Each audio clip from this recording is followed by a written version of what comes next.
Tere sõbrad, tervitan teid Boat Service Estonia töökojast ja meil on valminud järjekordne Filmval 470 DC ehk topeltkonsooliga. Paigaldasime sellele paadile Mercury 60 mootori, mis on ka täiesti piisav selle kere jaoks ja sõidab väga hästi.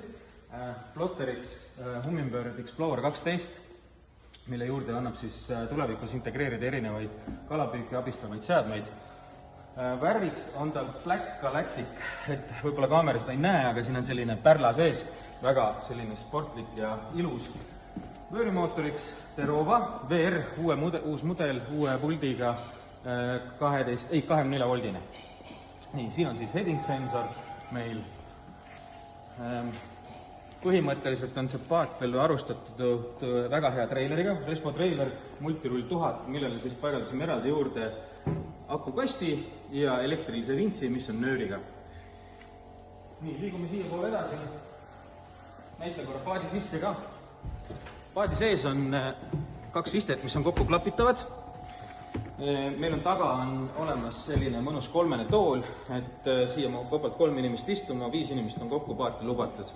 Selle all on olemas siis eluskõve mahuti, mis on piisavalt suur ja ilusti ära peidetud. Siin taga on meil suur panipaik, kuhu mahub vabalt suured kalastuskastid, eraldi kalapüügitool ja nii edasi. Bensupaagikork on ära peidetud siia alla.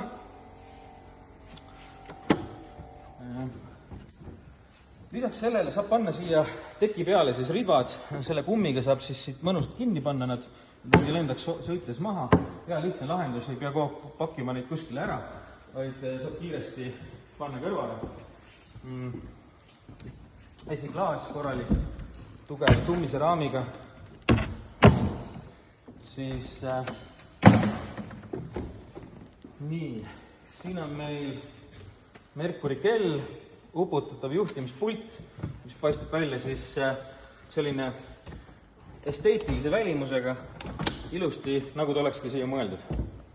Vööriteki peal on lisaistmekinnitusalus, siis on meil olemas siin, selle osa alla on nüüd peidetud siis akud, 2 tükki Lead-Time'i liitiumakud, tänapäeval juba liitiumakud väga soodsa hinnaga, enam ei tasu raskeid AGM-e kasutada. Ja siin eespool on meil siis veel üks suur panipaik. Lisaks siia saab panna veel noa, näpitsad.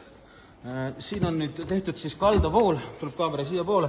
Siin on kaldavoolu pistik, eraldi korralik Victroni roostuvõterasest. Automaatkaitse lüliti, eraldi massilüliti vöörimootorile ja siin all on siis ka laadimisjuhe ilusti ära pandud. Selliseid paate me siin müüme ja teeme, et kellel huvi, tulge läbi, salongis on meil mitmed näidismudelid olemas. Meil on veel siin mitu projekti pooleli, aga nendest juba järgmises videos.